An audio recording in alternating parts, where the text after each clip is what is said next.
Hello मित्रों। एक बार प्रकाश करके एक हमारे हीरो है। वो उनकी गर्लफ्रेंड के साथ में आकृति करके उनकी गर्लफ्रेंड है। उसके साथ में आमतौर पे एक गार्डन में घूमने जाते हैं। उनकी वो प्रैक्टिस है, उनकी हैबिट है कि शाम को वो 2 घंटे के लिए घूमने जाते हैं अपने गर्लफ्रेंड के साथ में। वो एक दिन जब गए अपने गार्डन में घूमने के लिए, तो सिटिंग बेंच के सामने से जाते हुए उन्होंने उनको दोनों को किसी ने आवाज दिया, सुनिए करके। उन्होंने देखा तो सिटिंग बेंच के ऊपर में कोई महिला बैठी थी, और वो प्रेग्नेंट थी, क्योंकि 8 महीने की प्रेग्नेंट महिला थी, तो उसके पेट पर से मालूम पड़ रहा था कि वो प्रेग्नेंट थी। नजदीक जाने के बाद में महिला ने उनको बताया कि उसके पैर में मोच आई है चलते चलते, और वो चल नहीं सकती है। और वो चलना चाहती है, बाहर में ऑटो स्टैंड है, वहां वहां तक के जाना चाहती है, ताकि ऑटो में बैठ करके वो अपने घर चली जाएगी, और उसके घर में से कोई आ नहीं सकता उसको लेने के लिए। तो वो ये कह रही थी कि प्रकाश, आप हमको थोड़ी मदद करिएगा। तो हमारे जो हीरो है, वो हीरो और आकृति ने सोचा कि चलो, महिला है, उनको मदद करनी चाहिए, और प्रेग्नेंट है, चलना नहीं हो रहा है, उनके पैर में मोच आई है। तो वो मदद करने की इच्छा से आगे बढ़ते हैं।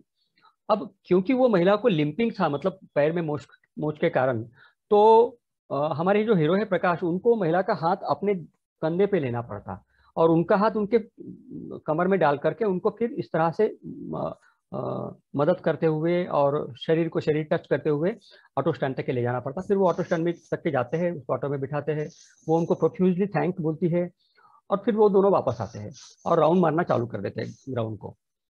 तो गार्डन में जैसे वो राउंड मारने लगते हैं, तो 2-3 राउंड होने के बाद में चौथे राउंड के समय में आकृति, जो उनकी गर्लफ्रेंड है, वो उनको रोकती है, और वो कहती है कि तुमने वो महिला के कमर में हाथ क्यों डाला, उसका हाथ तुम्हारे कंधे पे क्यों लिया, ये बहुत अच्छा नहीं लगता ये। मैं तुम्हारे साथ में थी, मेरे सामने तुम ऐसा कर रहे थे। ये मुझको बहुत अच्छा नहीं लगा, मुझको बहुत बेकार लगा ये। और वो बहुत गुस्सा करती है, और भला बुरा कहती है। हमारे जो हीरो है प्रकाश, वो झल्ला जाते हैं। वो बोलते हैं, मैं और क्या कर सकता था, क्योंकि वो चल नहीं सकती थी, उसके पैरों में लचक थी, पैर मोच आई थी। तो मेरा इसमें गुनाह क्या है, मैंने क्या गलत किया। वो उनकी जो गर्लफ्रेंड है आकृति, वो फिर भी उसका कहना आगे चल कहती रहती है। वो फिर पुरानी बातें याद करती है, जब उन्होंने ऐसा कुछ किया था, और वो उनका काफी समय तक ही झगड़ा चलते रहता, या बातों बात या विवाद चलते रहता। अब इस पार्श्वभूमि पे, इस स्टोरी को लेकर के मैं आप लोगों को एक क्वेश्चन पूछना चाहता हूं मित्रों, एंड सुशील सर, आपको भी। हमारे ग्रुप के सेकंड डायरेक्टर सुशील वॉल्यूम सर अपने साथ में है। हम उनको भी क्वेश्चन पूछेंगे, और फिर वो मुझको क्वेश्चन पूछने चालू करेंगे, फिर हमारा ये वीडियो आगे बढ़ेगा। तो आप लोग सब लोग मुझको बताइए, क्या ये जो रिलेशनशिप है, इसमें जो अब इनकी बातें बातें हो रही है, या विवाद हो रहा है, छोटी छोटी बातों पे दोनों में बहुत, मतलब किसी एक को गुस्सा आता है, दूसरे को मनाना पड़ता है, या दूसरे को भी गुस्सा आता है, अनबन हो जाती है, क्या इनकी रिलेशनशिप टिक पाएगी, या इनकी रिलेशनशिप में ब्रेकअप हो जाएगा। आजकल का बड़ा कॉमन शब्द है ना सुशील सर, ब्रेकअप। Yes sir. तो क्या इनकी रिलेशनशिप ब्रेकअप होगी? सर, इस स्टोरी के आधार पे तो डायरेक्टली मैं भी नहीं बोल सकता कि ब्रेकअप हो जाएगा सर। और ये भी पॉसिबिलिटी है कि उनका झगड़ा हो रहा है तो वो ब्रेक ले ले टेम्पररी और फिर से चालू करे। या वो दोनों में कौन कितना समझदार है उसके ऊपर भी डिपेंडेंट है सर। इस स्टोरी के आधार पे तो सर ये डायरेक्टली मेरे लिए बताना बड़ा मुश्किल है कि ये परमानेंटली ब्रेकअप हो जाएगा, या ऐसे छोटे छोटे या बड़े झगड़े के बाद एकदम तुरंत ब्रेकअप भी लोग कर लेते हैं। इस पे मुझे थोड़ा डाउट है। तो डॉक्टर माधव, आप ही हमें बताइए कि ये ब्रेकअप क्या होता है और ये कब डिसाइड करना चाहिए कि अब ब्रेकअप हो गया है। हाँ, ये क्वेश्चन आपका बड़ा रिलेवेंट है, क्योंकि मुझको किसी ने ये बताया था कि बहुत से लोग ऐसे रहते हैं कि जो 2 दिन के लिए आपस में बातें नहीं करते, और तीसरे दिन से फिर से उनकी बातें चालू हो जाती है, या उनकी अनबन हो जाती है, और फिर दूसरे दिन वो अनबन भूल जाते हैं, और शायद कुछ हुआ ही नहीं, इस तरह से आगे बढ़ जाते हैं, और उनका रिलेशनशिप जो है, उनका जो रोमांस है, रोमांटिक रिलेशनशिप जो है, वो आगे बढ़ती है। ये जो 2 दिन का गैप हो जाता है, या 6 दिन का गैप हो जाता है, या अनबन हो जाती है, इसको ब्रेकअप नहीं कहते। ब्रेकअप जिसको कहते हैं मित्रों, वो है पब्लिकली डिक्लेयर की हुई incompatibility. Breakup is an declaration of incompatibility, किसी दो व्यक्ति ने जो रोमांटिक रिलेशनशिप में है वो पब्लिकली आमने सामने या बाकी लोगों को मालूम हो जाए इस प्रकार से बताते हैं कि नहीं, हम अब पहले जैसे रिलेशनशिप में नहीं रहेंगे, हमारी रिलेशनशिप खत्म हुई है। इसके ऊपर कोई गाना भी है शायद हिंदी में। तो इसको कहते हैं कि वो इनकम्पैटिबल है। मतलब इसका मतलब ये निकलता है, ब्रेकअप का मतलब ये निकलता है कि इट इज इनकम्पैटिबल। इनकम्पैटिबिलिटी का मतलब यह होता है मित्रों, क्योंकि जो लड़का और लड़की जो ब्रेकअप हो रहे हैं या जो रिलेशनशिप में है, वो दोनों एक में के लिए सुटेबल नहीं है, एक में के लिए कॉम्पेटिबल नहीं है। कॉम्पेटिबल का मतलब ये होता है कि जैसे उदाहरण के तौर पे मेरा बी पॉजिटिव ब्लड ग्रुप है, तो मेरे ब्लड ग्रुप में मिलने वाला ब्लड को कॉम्पेटिबल ब्लड कहते हैं। मतलब मेरे बी प्लस में अगर मैं बी पॉजिटिव ही या बी प्लस का ही ब्लड दूंगा तो कॉम्पेटिबिलिटी होगी, तो वो ब्लड से मुझको तकलीफ नहीं होगी। लेकिन अगर ए ग्रुप का ब्लड मेरे शरीर में जाएगा तो बहुत बड़ी रिएक्शन आ जाएंगी, जहां तक के कि शायद फेटल रिएक्शन भी आ सकती है। उसको कहते हैं इनकॉम्पैटिबिलिटी। उसके आधार पे ये शब्द है कि दो व्यक्ति जो रोमांटिक रिलेशनशिप में है उनका आपस में मिलना एक में को फायदा देता है क्या, एक में को फलदायी होता है क्या। अगर वो होता है तो उसको कहेंगे हम कॉम्पेटिबिलिटी है। लेकिन जब कभी रिलेशनशिप आगे बढ़ते हुए उनको ये मालूम पड़ता है कि नहीं हम लोग कॉम्पेटिबल नहीं है, तब वो दूर हो जाते हैं और ऐसी घटना को ब्रेकअप कहते हैं। ठीक है ना सुशील सर? Yes sir. तो सर ये आपने ब्रेकअप के बारे में बता दिया कि ये ब्रेकअप क्या होता है, it is a declaration of incompatibility. तो डॉक्टर फिर कोई भी क्यों ना हो, लड़का हो या लड़की हो या कोई भी स्टूडेंट लाइफ में हो या स्टूडेंट लाइफ के बाहर हो, जॉब कर रहा हो, किसी को ये लगना बड़ा अनकॉमन है कि मेरा ब्रेकअप हो जाए। ये बहुत रेयर होगा कि या मेरा रिश्ता है तो मुझे ये लगना बड़ा अनकॉमन है कि मेरा ब्रेकअप हो जाए। तो ब्रेकअप ना हो इसके लिए इनकम्पैटिबिलिटी नहीं होनी चाहिए। तो इसके लिए हमारा नेक्स्ट सवाल है आपसे, क्या हमें ये इनकम्पैटिबिलिटी पहले ही पता चल सकती है? क्या हम पहले ही उसे देख सकते हैं? क्या ये रिश्ता चलने वाला नहीं है, इनकम्पैटिबल रहेगा? तो इसके बारे में डॉक्टर माधव आप हमें बताइए। जी बिल्कुल सही बात है और अच्छा क्वेश्चन पूछा है आपने कि जो दो लोग रोमांटिक रिलेशनशिप में है, अगर उन्हें ये मालूम पड़े कि वो दोनों भी इनकम्पेटिबल है एक में एक को, तो शायद उनका रोमांटिक रिलेशनशिप और ज्यादा गहरा नहीं होगा। और उसके कारण जब उनका ब्रेकअप होगा तो उनको चोट या उनकी मानसिक दशा इतनी ज्यादा तितर बितर से नहीं फैल जाएगी, वो इतने ज्यादा बौखला से नहीं जाएंगे। क्योंकि हमारे ओपीडी में हम लोग देखते हैं, मेरे जैसे साइकेट्रिस्ट कई कई ब्रेकअप के पेशेंट्स से हमारी मुलाकात होती है। कभी लड़के या कभी लड़की आती है, कभी उनके फैमिली मेंबर्स के साथ में आती है, कभी अकेले भी आते हैं कि मुझको मानसिक दशा बहुत खराब है, बहुत डिप्रेशन हुआ है। और उन्हें कई महीनों तक के कई लोगों को दवाई लेनी पड़ती क्योंकि उनका जो मन पे हुआ हुआ आघात है वो काफी डीप रहता है। तो इसीलिए कंपैटिबिलिटी या हम यहाँ पर बात करने वाले इनकम्पैटिबिलिटी के ऊपर में, इसके क्या पॉसिबल इंडिकेशन है क्या, ये हमें मालूम होने की बहुत जरूरत है। तो हम ये सोच रहे हैं कि क्या हम ये पहले से जान सकते हैं कि हम दोनों में इनकम्पैटिबिलिटी हो सकती है या है। कैसे मालूम हो सकता है इनकम्पैटिबिलिटी है करके? क्योंकि अगर ये मालूम होगा तो हम सतर्क हो जाएंगे और फिर शायद हम हमारा रिलेशनशिप बहुत आगे गहरा लेके नहीं जाएंगे, है ना। हालांकि कॉम्पैटिबिलिटी हम दोनों में है या नहीं है, इसका जवाब हम और किसी वीडियो में देंगे सुशील सर। यस। क्योंकि आज के वीडियो में ब्रेकअप मतलब इनकॉम्पैटिबिलिटी के ऊपर में बात कर रहे हैं, इसलिए मैं कॉम्पैटिबिलिटी कैसे ढूंढे इसके बारे में चर्चा नहीं कर रहा हूं। लेकिन इनकॉम्पैटिबिलिटी को कैसे महसूस करे इसके ऊपर में चर्चा कर रहा हूं। तो इनकॉम्पैटिबिलिटी का मतलब भी ये होता है कि दो व्यक्ति एक में के साथ में ज्यादा समय गुजार नहीं सकते, दो व्यक्ति एक में के साथ में बहुत ज्यादा स्वाभाविक रूप से खुश नहीं रहते।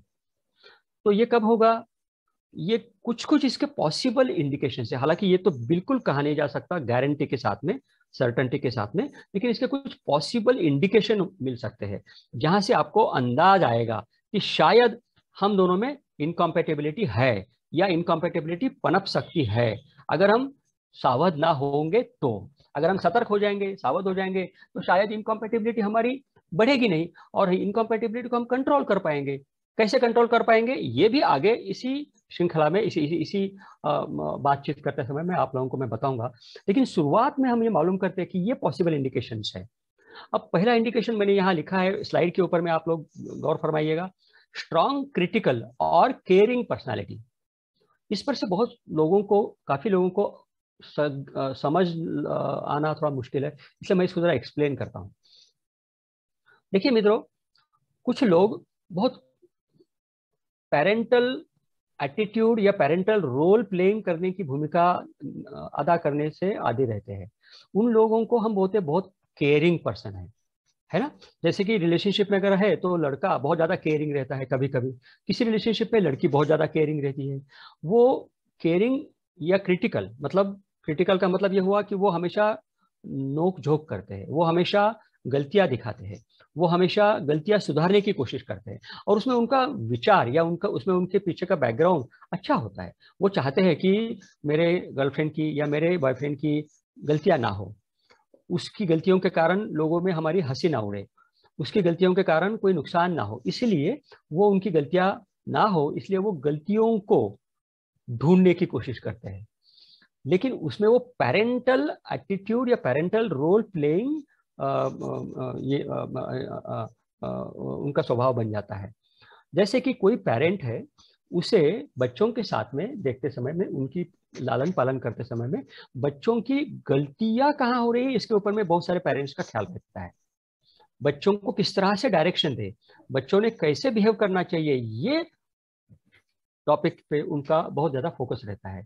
अब ये टॉपिक के ऊपर में उनका ज्यादा फोकस रहता है, इसलिए उसको कहते हैं dominant parental role playing person. मतलब वो आमतौर पे रोल प्ले जो करते हैं, बात करने का तरीका जो उनका होता है, उसमें वो डोमिनेंट पेरेंट का रोल प्ले करते हैं।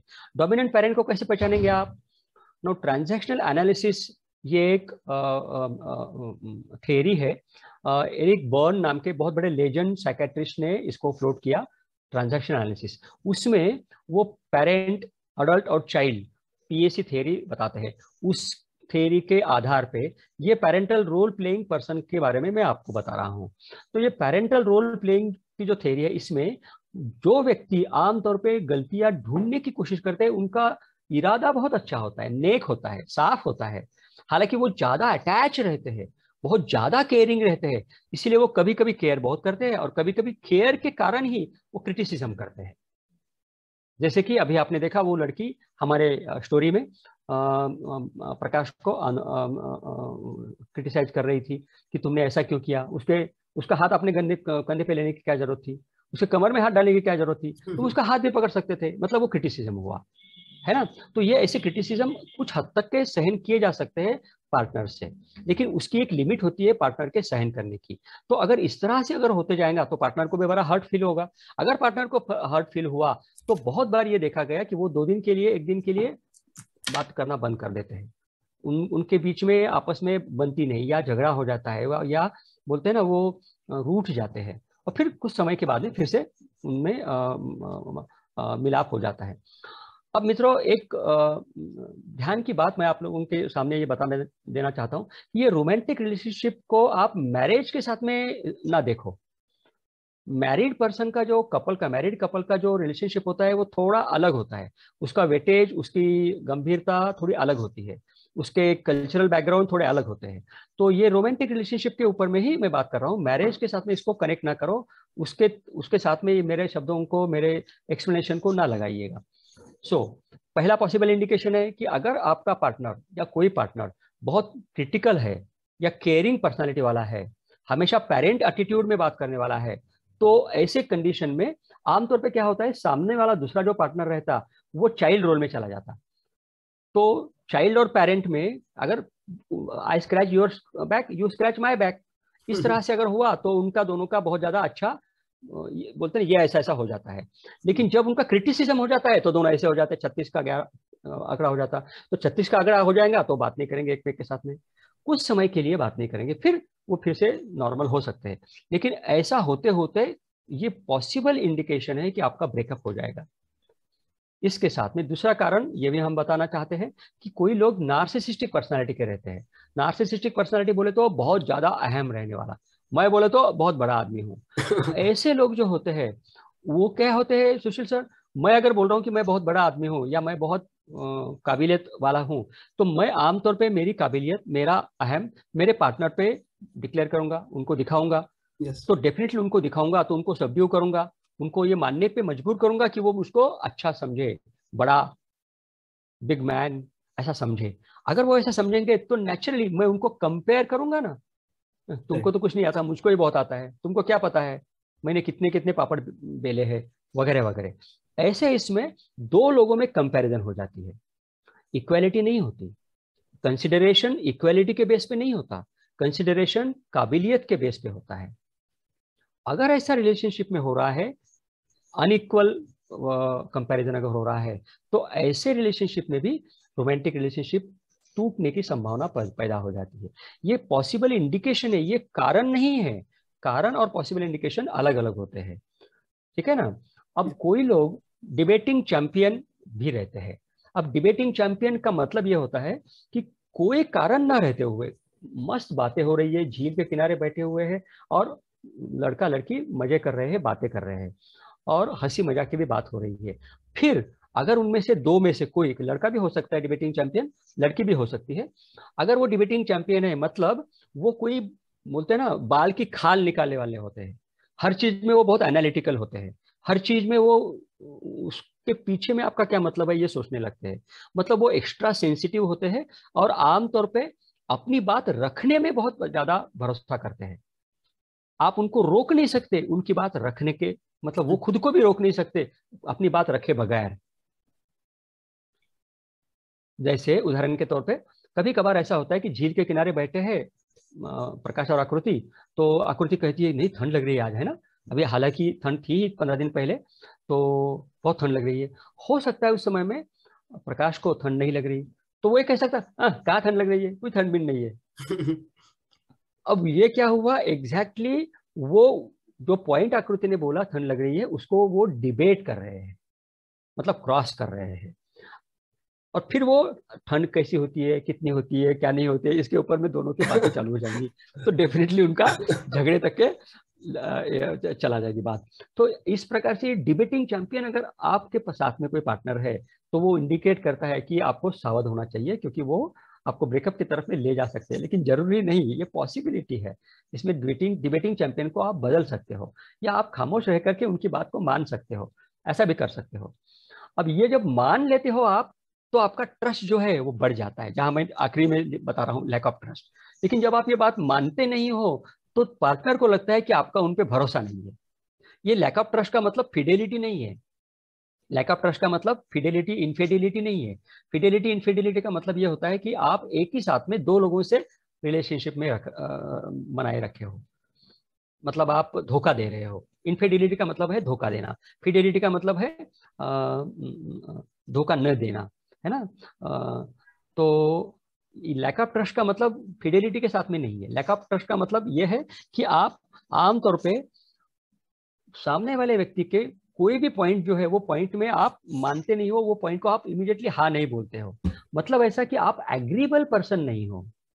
आप बहुत बार देखोगे सुशील सर, आपने भी देखा होगा आपके कॉलेज में, आपके कलीग्स में, आपके स्टूडेंट्स में, मोहल्ले में, कि कई लोग एग्रीबल नहीं रहते। सामने वाले ने जो बोला, हाँ हाँ ठीक है, ओके, हम मान लेंगे आपकी बात, हाँ हम ऐसा करेंगे, ऐसा कहने वाले कम लोग रहते हैं। लेकिन जब आपकी पहचान जहाँ नहीं है, इंटीमेट रिलेशन जहाँ नहीं है, वहां पर लोग बहुत बार एग्री हो जाते हैं। जैसे आपके कलीग्स में अगर कोई नया पॉइंट आया, नया कोई डिक्लेरेशन हुआ, तो बहुत सारे लोग सोचिए सर आपके कॉलेज में हाँ कहते होंगे। लेकिन वही लोग अगर उनके फैमिली में किसने कोई नया पॉइंट अगर रेज किया, तो बहुत बार उस पॉइंट को हाँ कहने के लिए काफी समय लेते हैं, या वो इमीडिएटली एग्री नहीं करते।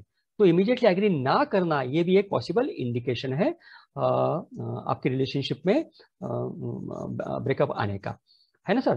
तो यस। अब जरा, मुझको लगता है कि मैंने आपके इस क्वेश्चन का आंसर दिया हुआ है। आगे का क्वेश्चन आप पूछ सकते हैं सर। यस सर, आपने पॉसिबल इंडिकेशंस बता दिए हैं इनकम्पैटिबिलिटी के। एक बात आपने कही थी आंसर देते देते कि ये पॉसिबल इंडिकेशंस है, ये रीजंस नहीं है ब्रेकअप के।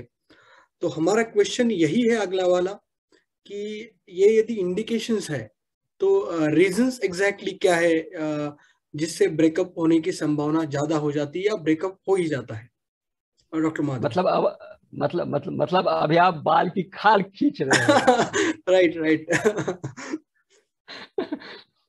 ठीक है, तो वो खाल खींचने के पहले मैं थोड़ा ये स्लाइड आपको दिखाना चाहता हूँ। मित्रों स्लाइड देखिएगा, और सुशील सर आप भी देखिएगा। Yes sir. इसमें मैं अभी रीजन पे नहीं जा रहा हूँ।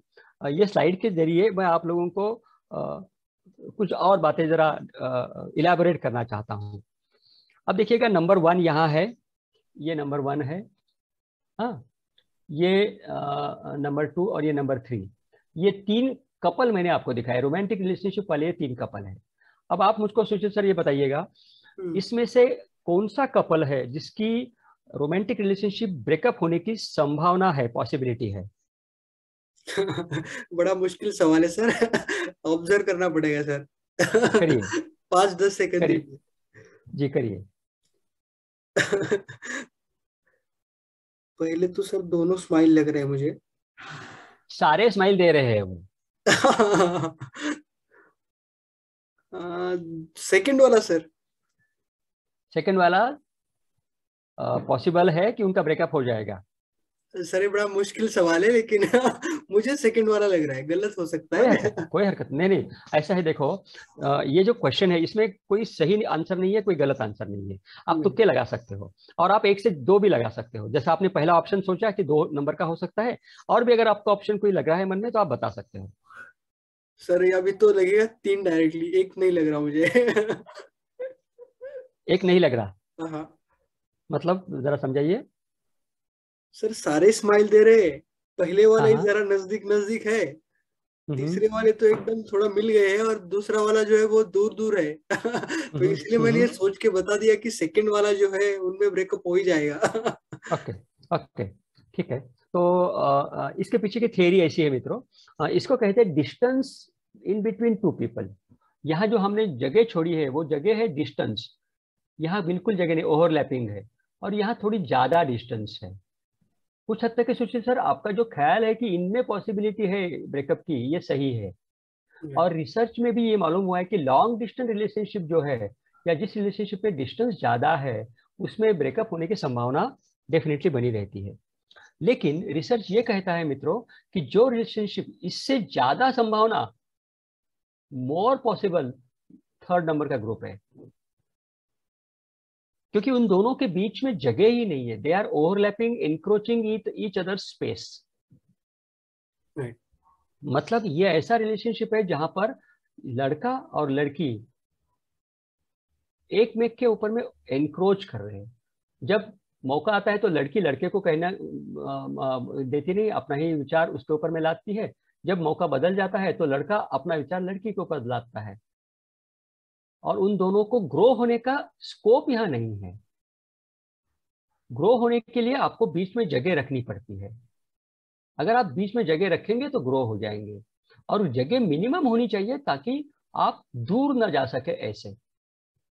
तो ये पॉसिबल इंडिकेशन दिखेगा मित्रों, समझने के लिए मैंने ये डायग्राम बनाया है। थियोरेटिकल बेस और रिसर्च बेस्ड डायग्राम है ये, कि यहाँ पर आप अपने रिलेशनशिप को देखिएगा।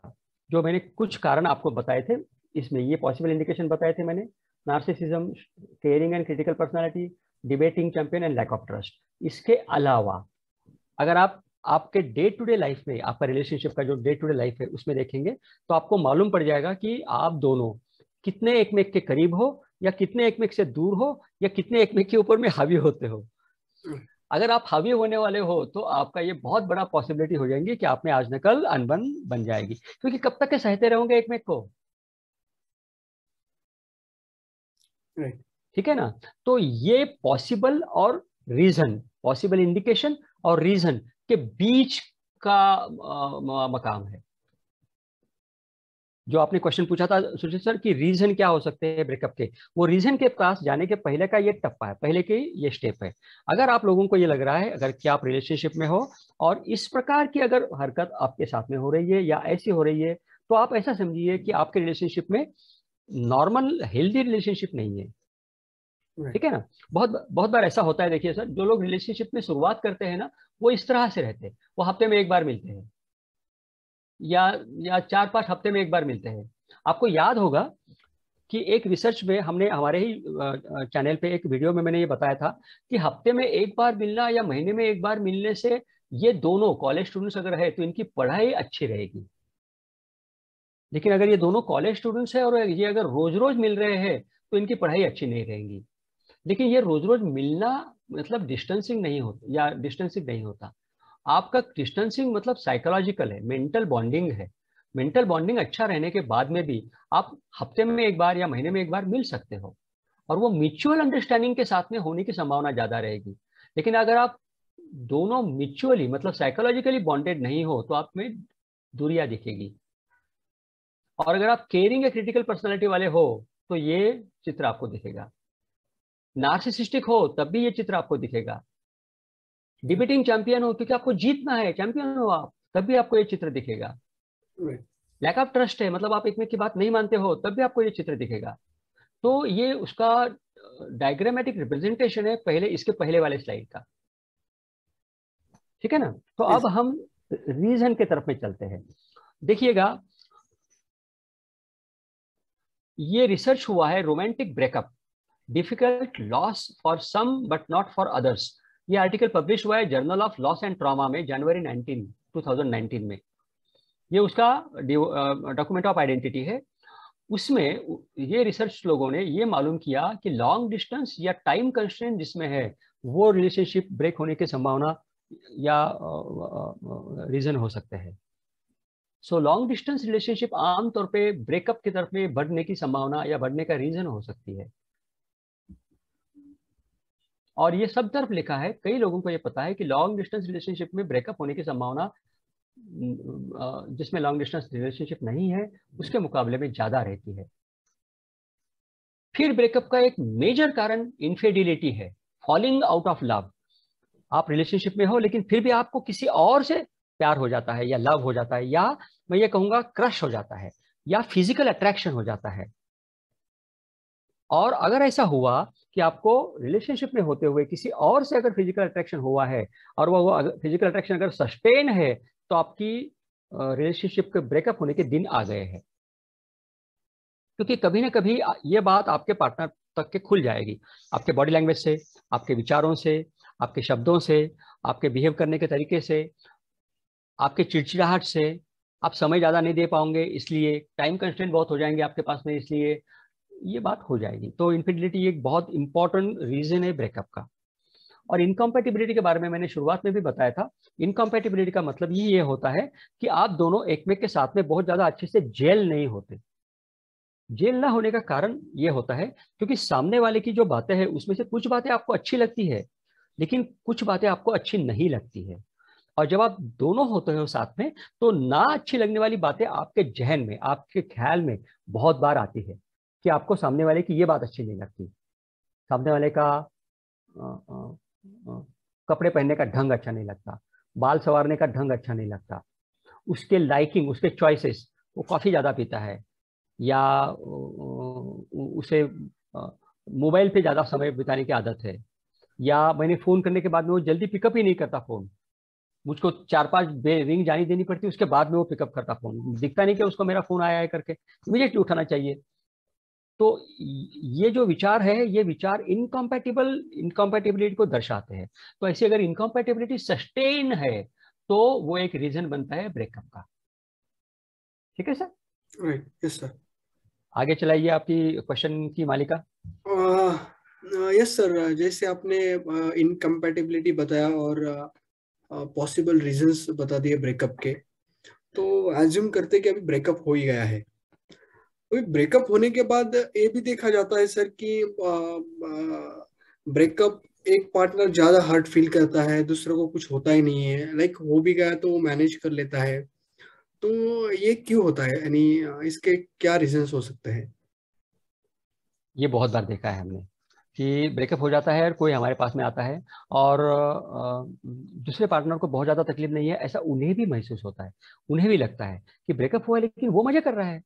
हालांकि मेरे तो क्लाइंट्स है जो मुझको कहते हैं कि हमारा ब्रेकअप हुआ है और फेसबुक पे या और किसी सोशल मीडिया पे वो अपने फोटो डाल रही है या डाल रहा है जिस पर से ये मालूम पड़ता है कि उनको तो कोई फर्क ही नहीं पड़ा है। और फिर ऐसा देखने के बाद में उनको बहुत तकलीफ होती है, उनको बहुत गुस्सा आता है, उनको बहुत ईर्ष्या होती है। बात समझ रहे हैं? ईर्ष्या होती है मतलब ऐसा कि उनको जेलसी होती है। आपका यही क्वेश्चन है ना सर? हाँ why yes do one partner feels very much hurt and other partner feels not much hurt but he feels और शी फील्स एजिटेटेड? इसके ऊपर में ये केरी कार्टर करके साइकोलॉजी की प्रोफेसर, सोशियोलॉजी के प्रोफेसर है, जो ईस्ट कैरोलिना यूनिवर्सिटी में काम करते हैं, यूएसए में। उन्होंने ये रिसर्च किया, उन्होंने ये देखा कि सच में ये ऐसा होता है। कुछ लोग, कभी कभी एक पार्टनर को ज्यादा तकलीफ होती है, दूसरे पार्टनर को तकलीफ नहीं होती है। ऐसा होने का कारण आमतौर पे जो ये समझा जाता है कि वो पार्टनर जिसको तकलीफ हो रही है वो सेंसिटिव बहुत है, और दूसरा पार्टनर जो तकलीफ नहीं हो रही है वो कम सेंसिटिव है, कम इमोशनल है।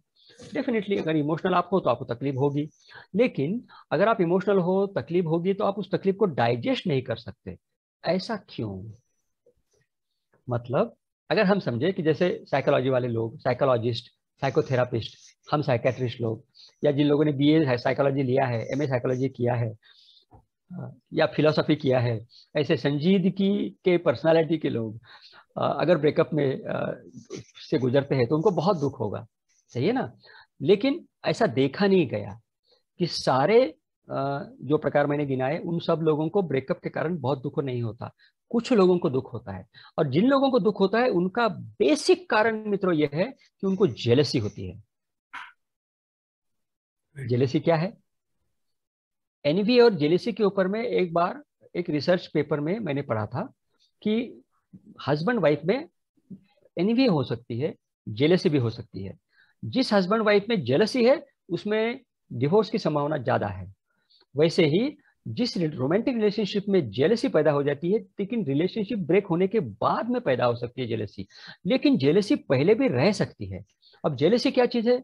जेलसी ये चीज है मित्रों, एनवी, एनवी का मतलब होता है कि आपको सामने वाले आपके पार्टनर के अच्छे गुणों के कारण एनवी लगती है।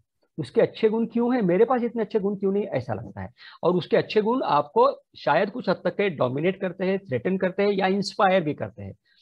जेलसी में डिफरेंस ये है एनवी के मुकाबले में कि जब आप जेलस रहते हो तो आपको ये लगता है कि सामने वाला पार्टनर किसी और के साथ में इन्वॉल्व है, वो फिडेलिटी नहीं कर रहा है, वो धोखा दे रहा है ना? तो वो धोखा दे रहा है ऐसा अगर आपके मन में रहे, या शक जो है वो शक अगर आपके मन में पैदा हो जाएगा, तो आपको फील हर्ट बहुत ज्यादा होगा।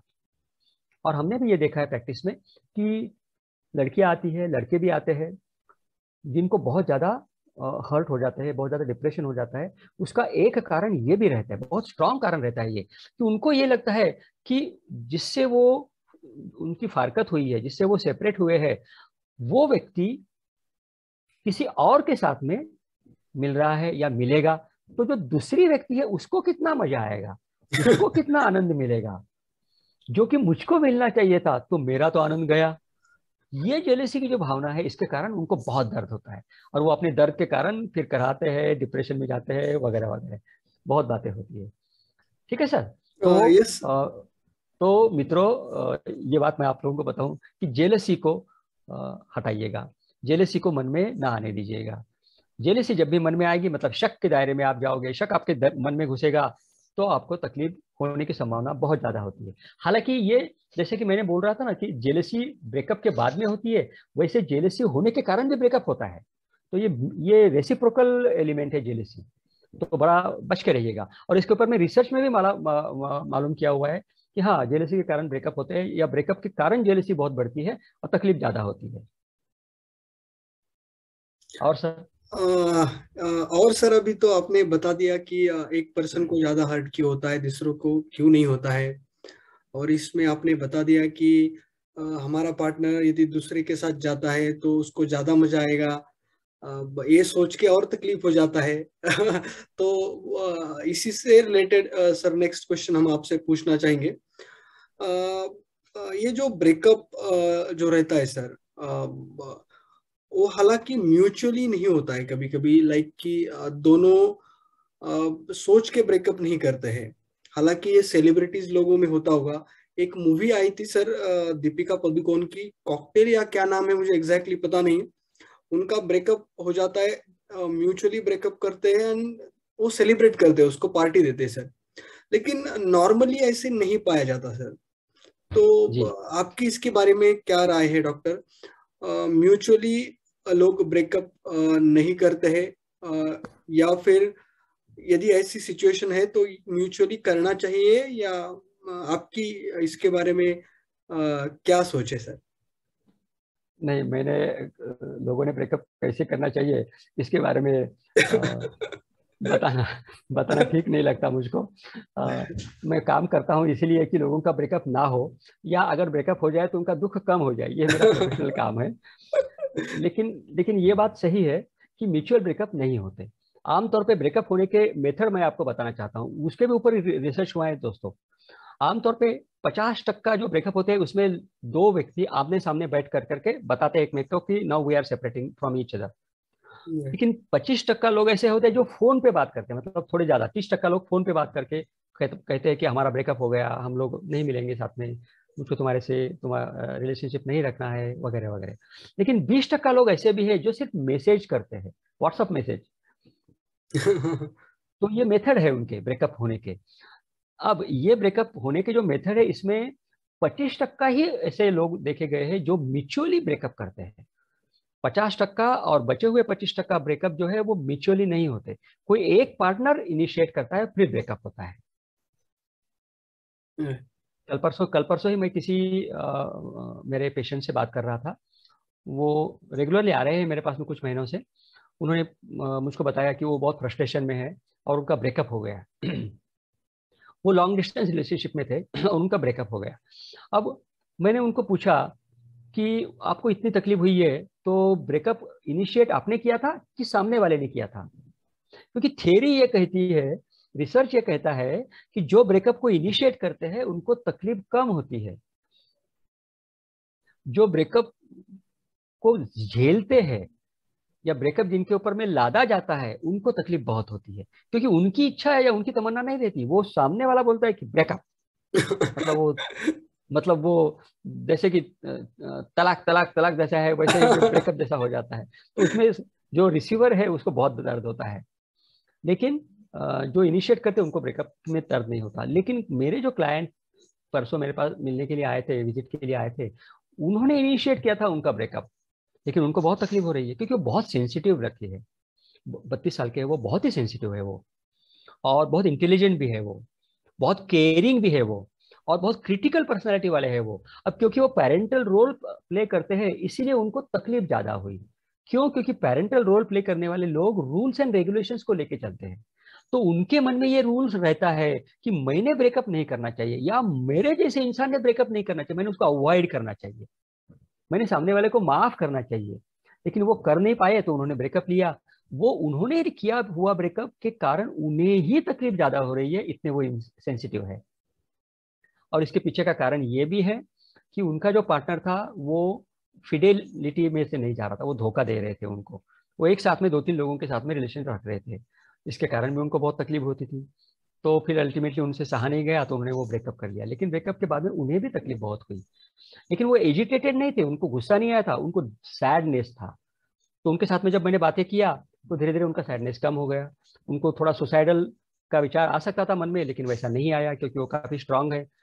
कुछ समय में, कुछ हफ्तों में डेफिनेटली वो नॉर्मल हो जाएंगे। तो मुझको लगता है कि मैंने आपके क्वेश्चन का जवाब दे दिया है सुशील सर, कि आमतौर पे 75% लोग ब्रेकअप करते हैं लेकिन म्यूचुअली नहीं करते, क्योंकि वो इतने सेंसिटिव या सेंसिबल या इमोशनली इंटेलिजेंट नहीं होते कि वो सामने वाले से बात करे, सामने वाले को अपनी बात बताए, कन्विंस करे, और फिर उस चीज को वो सोचे, उस चीज को वो सामने वाले के साथ में बात कर करके बोले नहीं ये हम म्यूचुअली अंडरस्टैंड करते हैं, ऐसा वो नहीं करते। थैंक यू डॉक्टर माधव, जो आपने अभी बताया कि जनरली ब्रेकअप म्यूचुअली क्यों नहीं होता है। डॉक्टर, जैसे हमारे डिस्कशन में अभी ये चल ही रहा है कि ब्रेकअप के बाद एक को तकलीफ होती है या दोनों को तकलीफ होती है या किसी एक को ज्यादा तकलीफ होती है, एक्सेट्रा। तो ये क्या ज्यादा टाइम तक चल सकता है? जैसे किसी एक का ब्रेकअप हो गया, या एक का है नहीं, दोनों का ब्रेकअप हो गया, तो किसी एक को ज्यादा तकलीफ हो रही है या ब्रेकअप का जो दर्द है वो ज्यादा ही टाइम चल रहा है, क्योंकि किसी के भी करियर के लिए, फिर वो स्टूडेंट लाइफ में हो या जॉब कर रहा हो, ये तो कोई अच्छी बात नहीं है कि वो ब्रेकअप का जो फीलिंग है वो ज्यादा टाइम तक चले। तो आपकी इसके बारे में क्या राय है डॉक्टर माधव? सही बात है आपने जो बोला सुशील सर, कि ब्रेकअप के कारण कभी कभी ब्रेकअप बहुत लिंगर ऑन करता है। मतलब ऐसा कि ब्रेकअप की याद नहीं जाती। Right. ब्रेकअप के कारण कुछ लोगों को बोलते हैं ना, पोस्ट ट्रॉमेटिक स्ट्रेस डिसऑर्डर जैसे चीजें होती है, उनको वही बातें याद आती है, वही चित्र उनको दिखने दिखने लगते हैं। क्योंकि वो एक बहुत बड़ा धोखाधड़ी अगर किसी के साथ में हो गई और उसके कारण अगर ब्रेकअप हुआ, सडन अगर ब्रेकअप हुआ, या बहुत डीप रिलेशनशिप में है और बहुत सेंसिटिव व्यक्ति है, तो वो ब्रेकअप बहुत लिंगर ऑन करता है। तो ऐसे लिंगर ऑन करने वाले ब्रेकअप को आपको डाइजेस्ट करना पड़ता है मित्रों, और हेल्दी माइंड सेटअप लेकर के आपको सामने जाना पड़ता है। लेकिन अब हेल्दी माइंड सेटअप लेकर के सामने जाने के लिए आपको कुछ हद तक के आपके मन में फ्लेक्सिबिलिटी रखने की बहुत जरूरत होती है। कुछ हद तक के आपको आपके साथ में बात करने की जरूरत होती है। या अगर आप अपने आप से बात करके ये बात अगर नहीं करते, नहीं कोप अप कर सकते, तो अपने एक साइकोलॉजिस्ट या साइकेट्रिस्ट के पास में जाकर के, स्पेशलिस्ट की मदद लेकर के कोपिंग मैकेनिज्म डेवलप करने की जरूरत है। क्योंकि तकलीफ उस व्यक्ति को ज्यादा होती है जो बहुत इंडिपेंडेंट थिंकिंग वाला नहीं रहता है, जो शेयरिंग करने वाला रहता है, जो एग्रीबल रहता है।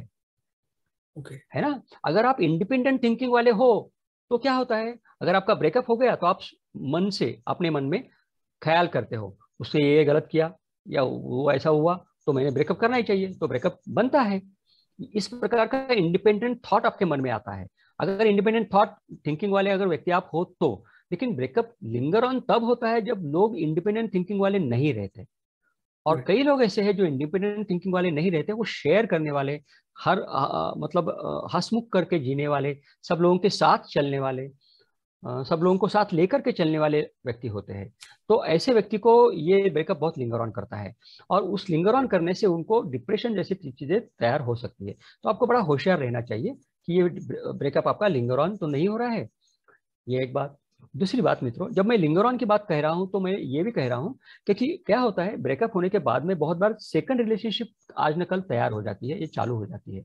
तो सेकंड रिलेशनशिप में पुराने रिलेशनशिप की बातें, यादें मन में आने लगती है। और वो बातें और वो यादें अगर मन में आए, तो आप सामने वाले के साथ में जब रिलेशनशिप रिलेशनशिप कर रहे हो, तो कहीं ना कहीं आपका मन दुखी रहता है, एजिटेटेड रहता है, या बायस रहता है। आपको ऐसा लगता है कि नहीं, ये पहले में मुझको ऐसा ऐसा धोखा हुआ था, तो ऐसा धोखा फिर से ना हो, इसलिए आप थोड़े से ज्यादा कंसर्न रहते हो। आप खुद को खिंचाव बना करके रखते हो, खुलने जाते हो, और आपका जो प्यार है, आपकी जो रोमांटिसिज्म है, वो खुल करके बाहर नहीं आता। और वो अगर खुल करके बाहर नहीं आएगा तो डेफिनेटली उसका मजा नहीं आएगा। है ना? तो Right. वो फिर आपकी सेकंड रिलेशनशिप जो है वो शुरुआत करने में बड़ी तकलीफ होती है। एक तो शुरुआत नहीं होती, अगर हो जाए तो उसमें बोलते ना, चीनी कम, ऐसी चाय हो जाती है। तो अगर आपको आपकी चीनी कम नहीं होने देनी है चाय में, सेकंड रिलेशनशिप में, तो आपके आपको ये खबरदार होने की जरूरत है मित्रों कि आपके रिलेशनशिप के ब्रेकअप को लिंगर ऑन ना होने दो। क्योंकि वो ब्रेकअप होने के बाद की बात है जिसके लिए आपने अवेयर होना चाहिए। अगर आप अवेयर हो जाते हो तो आपका ब्रेकअप जो है, उसके जो सैड फीलिंग जो है, लिंगर ऑन नहीं होगे। ठीक है ना sir? Yes sir. Thank you doctor Madhav. जैसे आपने बताया कि ब्रेकअप लिंगर ऑन ना हो जाए, उसके लिए क्या करना चाहिए, क्या प्रिकॉशंस लेने चाहिए और उसके क्या इफेक्ट हो सकते हैं। डॉक्टर, जनरली ये पाया जाता है कि लोगों को खुद की गलती एक्सेप्ट करना अच्छा नहीं लगता, या बहुत कम लोग पाए जाते हैं जो खुद की गलती एक्सेप्ट करके उसको ठीक करने में लग जाते हैं। इस तरीके से बहुत सारी चीजें हो सकती है जिन चीजों के कारण ब्रेकअप को हम इनिशियलाइज करते हैं। डॉक्टर माधव, नेक्स्ट सवाल यही है आपसे कि हम अननोइंगली ब्रेकअप्स को इनवाइट करते हैं क्या, और करते हैं तो उसको कैसे हम पहचान सकते हैं डॉक्टर माधव? जी, क्वेश्चन आपका बिल्कुल सही है सर। और आपकी जो कमेंट थी कि ब्रेकअप को हम लिंगर ऑन ना करें, इसके लिए हमें सतर्क रहना चाहिए। इसमें जो आपका एक मतलब मैं सुनते समय भी मुझको ऐसा लगा कि आप ये कहना चाहते थे कि अगर ब्रेकअप हुआ तो कभी कभी वो हमारे कारण नहीं होता, हमने इनिशिएट नहीं किया रहता, या अगर किया भी रहता तब भी कोई बहुत अनअवॉइडेबल कंडीशंस रहती है जिसके कारण हम ब्रेकअप करते हैं। तो फिर ऐसे ब्रेकअप को डाइजेस्ट करने के लिए, जैसे कि ये स्लाइड कह रही है, डाइजेस्ट करने के लिए आपका जो विचार हो रहा था कि हमको डाइजेस्ट करने के लिए, ब्रेकअप को लिंगर ऑन ना होने के लिए डाइजेस्ट करना पड़ेगा, तो हम लर्न कर रहे हैं, उसमें उसमें कोई लर्निंग लेसन हमको मिल रहा है, ये हमने समझने की जरूरत है। और अगर हम ऐसा सोचेंगे कि लर्निंग लेसन मिल रहा है, तो शायद हम, आप अभी जो पूछ रहे हो कि क्या अननोइंगली हम इनवाइट करते हैं ब्रेकअप को, ये नहीं होगा। अगर हम लर्निंग लेसन की एटीट्यूड नहीं रखेंगे तो हम अननोइंगली इनवाइट कर सकते हैं ब्रेकअप को। उदाहरण के तौर पे समझिए, कभी दो व्यक्ति में जो रोमांटिक रिलेशनशिप में, उनमें अनबन हो जाए, बात बात में अनबन हो जाए और दोनों का मन खट्टा हो जाए, और वो 2 दिन के लिए या 4 दिन के लिए आपस में बात नहीं करे।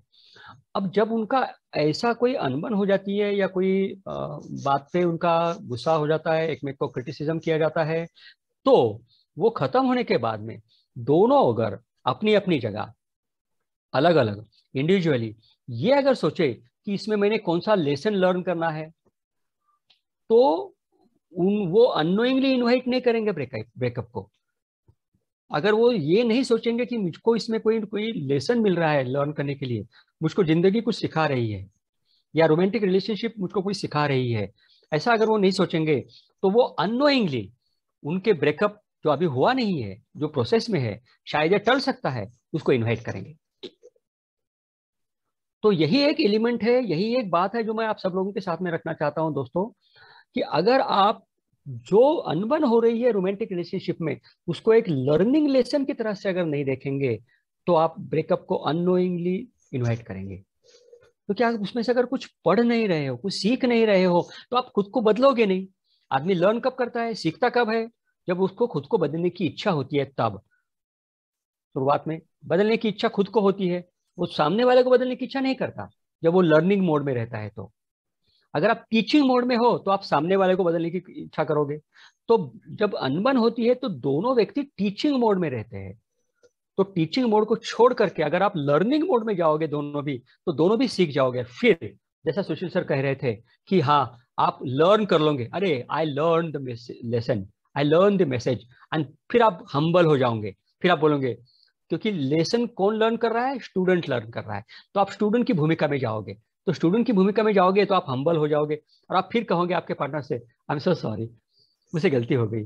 या शायद आप दोनों भी इसके लिए कारणीभूत नहीं हो, बीच में उस समय का जो हवा थी, वो जो समय था, उसके कारण ये मनमुटाव हुआ, उसके कारण मतलब गलत निकले, इंटरप्रिटेशन गलत निकला। तो इंटरप्रिटेशन गलत निकला, तो ऐसा इंटरप्रिटेशन गलत ना निकले, ये आप सीख गए। सीख गए तो आप एक में से शेयर करोगे अपना सीखा हुआ, अपना लर्नेड लेसन। अगर आपने लर्नेड लेसन शेयर किया तो दोनों एम्पावर हो जाओगे, और फिर आपका ये जो अननोइंगली इन्विटेशन देना है ब्रेकअप को, वो बंद हो जाएगा, और आपका ब्रेकअप आगे नहीं जाएगा, या ब्रेकअप की प्रोसेस कट जाएगी, और आपका रोमांटिक रिलेशनशिप आगे जाएगा। आपकी हंसी खुशी, आपके जीवन की खुशियां आपके साथ में चलेगी। ठीक है sir? Yes yes sir, thank you very much. आपने इस क्वेश्चन का जो जवाब दिया है वो बहुत हेल्पफुल है। डॉक्टर माधव, अभी तक तो हमने बहुत बात की कि ब्रेकअप क्यों होता है, क्या रीजंस है, लिंगर ऑन नहीं होना चाहिए ब्रेकअप, इसके लिए क्या करें, अननोइंगली इनवाइट नहीं करना चाहिए हमें। डॉक्टर माधव, ब्रेकअप ना हो इसके लिए भी कोई सॉल्यूशंस है आपके पास स्पेसिफिक, जो ब्रेकअप ना हो इसलिए फायदेमंद रहेंगे? तो प्लीज हमें आपकी राय दीजिए डॉक्टर माधव। जी बिल्कुल, जी बिल्कुल। सॉल्यूशंस तो डेफिनेटली है कि ऐसे सॉल्यूशंस आप इस्तेमाल कर सकते हो जिसके कारण आपका ब्रेकअप को आप टाल सकोगे।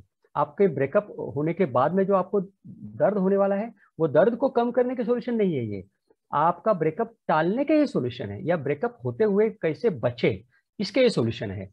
तो सॉल्यूशंस आपके ये हो सकते हैं कि अगर आपने एंटीसिपेट किया आपका ब्रेकअप होने वाला है, तो आप डेफिनेटली रास्ता निकालोगे। अगर आपने एंटीसिपेट नहीं किया तो रास्ता नहीं निकल पाओगे। अब एंटीसिपेशन ये आपके ब्रेन के एक विशिष्ट पार्ट है, जिसकी एक्टिविटी है, जिसमें से आपको खुद के बारे में सोच आती है या समझ आती है। और सामने वाले के बारे में भी समझ आती है। आपका जो प्रीफ्रंटल कॉर्टेक्स है, ब्रेन का सामने वाला जो भाग है, उसमें ये एक सेंटर रहता है जिससे आप अपने इमोशंस को और सामने वाले के इमोशंस को, अपने थॉट्स को, अपने बिहेवियर को, सामने वाले के थॉट्स को, बिहेवियर को समझ सकते हो। अब ये समझने की जो क्रिया है, ये क्रिया आपको एंटिसिपेट करने में मदद करती है। लेकिन अगर आप एंग्शियस हो, डरे हुए हो, गुस्से में हो, इमोशन से भरे हुए हो, तो आपकी ये एंटीसिपेशन की जो शक्ति है, एंटीसिपेशन करने की जो क्रिया है आपके ब्रेन की, वो बंद रहती है। इसलिए अगर आप शांत हो तो आप एंटीसिपेट कर पाओगे। तो अगर आपका ब्रेकअप हुआ है और आपको एंटीसिपेट करना है कि ब्रेकअप ना हो इसके लिए, या छोटा धक्का आपको लग गया है, अनबन हो गई है, तो आपको एंटीसिपेट करने के लिए आपके इमोशंस को आपको कूल डाउन करना पड़ेगा। इमोशंस को कूल डाउन करने का प्राणायाम के जैसा और अच्छा तरीका कोई नहीं है।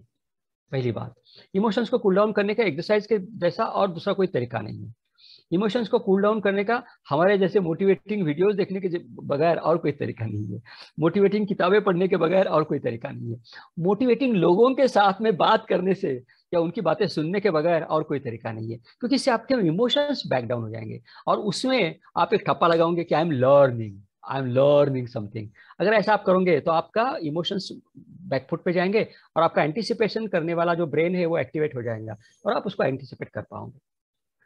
अब ऐसा है, देखो मित्रों, डॉक्टर हरा करके एक रिसर्चर है, उन्होंने ये भी बोला है कि अगर आपका ब्रेकअप हुआ है या होने वाला है तो आप एक्सटर्नल इन्फ्लुएंसेस जो है उनको कट आउट करिएगा, उनको बिल्कुल बीच में मत लो। क्योंकि ये एक्सटर्नल इन्फ्लुएंस मतलब जो आपको सलाह देने वाले लोग हैं, आपके घर के, आपके दोस्त, आपके colleague, other than psychiatrist and psychologist, क्योंकि ये स्पेशलिस्ट लोग रहते हैं, इनको पता है कि क्या सलाह देनी है। बाकी लोग तो सलाह अपने मन से देते हैं, उनको सब्जेक्टिवली जो लगा वैसे देते हैं, लेकिन उनको पता नहीं ना आपके पार्टनर का स्वभाव कैसे है, आपके पार्टनर के साथ में कितनी जेल होती है, कितना अच्छा रहता है आप लोगों का रिश्ता, आपको कितना आनंद मिलता है, ये उनको रिलेटिवली वर्चुअली मालूम होगा ना, उनका कोई खुद का एक्सपीरियंस नहीं रहता। इसीलिए किसी की सलाह लेना जो स्पेशलाइज नहीं है, ऐसी सलाह नहीं लेना चाहिए, ऐसा डॉक्टर हरा कहते हैं। ये रिसर्चर है जिन्होंने रिसर्च करने के बाद में ये मालूम किया कि एक्सटर्नल इन्फ्लुएंसेस को कट आउट करिएगा ताकि आपका जो ब्रेकअप बच सकता है वो बच जाएगा। ठीक है ना, बात को याद रखिएगा, हजम करना मुश्किल जाएगा। उसका कारण ये है क्योंकि जब भी आपकी अनबन होती है आपके पार्टनर के साथ में, आमतौर पे आप दोस्तों से बात करते हो, आमतौर पे आप शायद किसी मेंटोर से बात करते हो या घर के लोगों से बात करते हो अगर उनको पता है तो। ये सारे लोगों से बात करने के कारण आपका ब्रेकअप जो इमिनेंट है, मतलब होने वाला है, वो होने की संभावना बढ़ सकती है। तो इसलिए उन लोगों से बात न करो, खुद बात को प्रोसेस करो, खुद सोचो, खुद लर्न करो, तो आप डेफिनेटली आगे जाओगे। और ऐसा करते समय में आपको आपके पार्टनर का ट्रस्ट विन करना पड़ेगा मित्रों। मैं ट्रस्ट के बारे में इसी वीडियो में पहले बोल चुका हूं। ट्रस्ट का मतलब क्या होता है, सामने वाले ने उसका पॉइंट ऑफ व्यू अगर रखा तो विदाउट इवैल्यूएशन, विदाउट असेसमेंट आप उसको हाँ कहिए, तो सामने वाले को लगेगा कि नहीं इसका मेरे मेरे मेरे पे ट्रस्ट है।